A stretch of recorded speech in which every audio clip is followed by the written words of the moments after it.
What's happening, everybody? Welcome back to Anime Casuals. I am Lucky, and real quick before I start, I just wanted to give a great big thank you to our friend Paul for contributing the idea for today's top 5, as well as for entry number 2. While we were talking on Discord earlier this week, he was actually mentioning to me that I should do a top 5 about maybe like some of the saddest moments in anime, and I thought I would actually narrow it down a little bit further because although there are a lot of sad moments in anime, well, there's only a handful of them that have really made me cry, because I'm a man. And I thought that would be a little bit more appropriate. Don't forget to check out the description box down below for any spoilers because I'm going to be spoiling the crap out of a few of these. In fact, pretty much all of these. So go ahead and check that out. And don't forget that this list is in no particular order. Without further ado, guys, let's get straight into my top 5 emotional moments in anime that made me cry. Number 1 is Jiraiya's death / Naruto's Morning. Naruto Shippuden. So I'm cheating here because these are actually 2 moments, but since they're related, I thought I'd put them into one spot on this list. We all knew Jiraiya as a type of father figure to Naruto, as he taught him how to use his signature Rasengan and taught him how to get the ladies.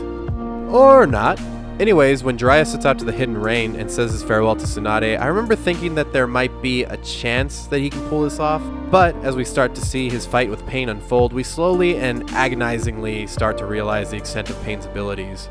Seeing Jiraiya sink to the bottom of the ocean was just too much for me, and the tears definitely fell, but when Naruto hears the news about his teacher, we start to see a different side of Naruto that, even when Sasuke left the village, he really didn't show.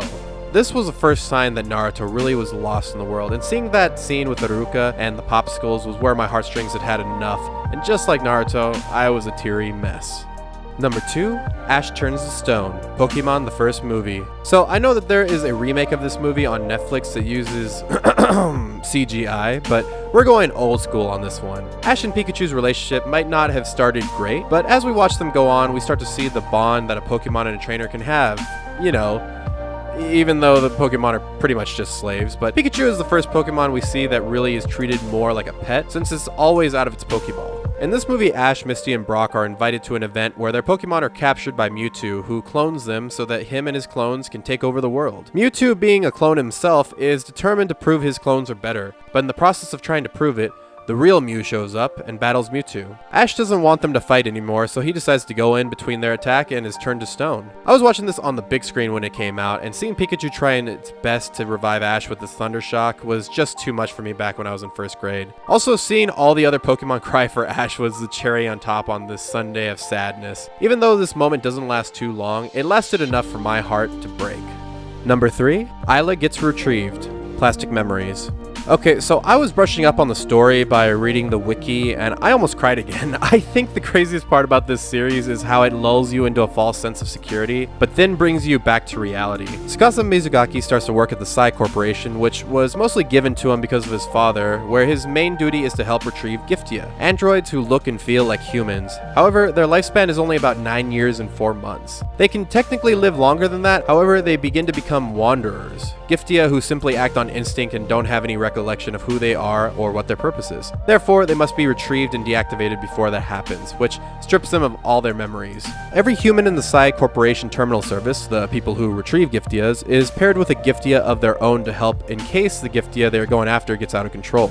Tsukasa ends up partnering with Isla, and though there are many sad moments of Giftia having to be retrieved throughout the series, it's the knowledge that Isla's time is coming up and her and Tsukasa's love is starting to blossom. The last day comes and Tsukasa decides to live this day to its fullest by going to the park amongst other things, and is there until dark. Isla and him go up on the Ferris wheel, and Isla asks Tsukasa to be the one to deactivate or retrieve her. They share one last kiss, and then I begin to cry like there's no tomorrow. That last part isn't part of the story, but it's part of my story with this. Nothing hurts more than a happy ending ripped away from you. Number 4, Kaori's death. Your Lie in April. So unlike the last entry, Your Lie in April didn't tiptoe around the fact that this was going to be a hard series to get through. Kosei, a child prodigy who after his mother dies has a mental breakdown and is unable to hear the music that he's playing, is brought back to perform after a hiatus by Kaori, a mysterious girl who is introduced to him by their friends. It turns out Kaori plays a violin and is eager to get Kosei to play with her, and is a driving force in getting him back into playing music. We start to see that even though Kaori seems like she likes Kosei's friend Watari, that her and Kosei actually have something special. Kaori ends up collapsing after a performance with Kosei, and even though she plays it off, let's face it, those are some red flags to any anime viewer. Anyway, we start to see Kosei really come into his own, and because of his feelings, Kaori decides to take up a very risky surgery instead of just facing her mortality and living till the disease finally takes her. This is where it hit me. It wasn't exactly seeing that Kaori died, it was when Kosei is playing on stage and her spirit joins him for one last performance. I remember watching this and bawling to the point where I had to check and make sure my mother and sister weren't coming home. Quite frankly, I would have preferred them finding me watching porn than hearing the inhuman noises I was making while trying to hold back my tears. This anime was a treat all around, but I don't think I could go through it again, even though I kind of did for this series. Number 5 is Usos Death.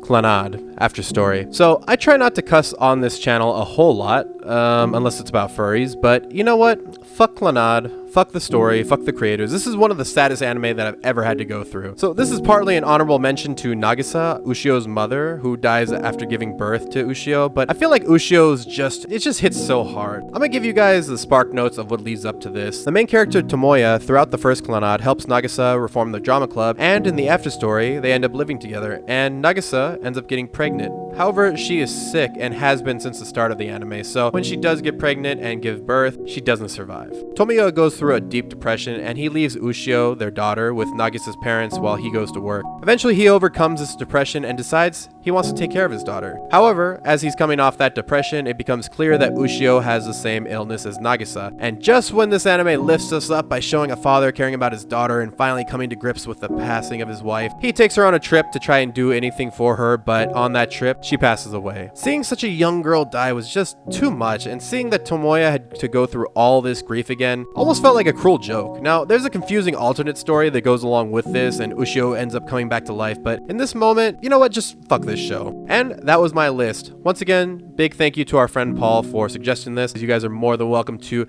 give us any suggestions for any anime you want us to check out or any top 5s you wanted me to do. Just let us know in the comments. You're more than welcome to email us at animecasualsreal@gmail.com or leave it in the discussions page on our YouTube channel. As always, guys, don't forget to keep it casual.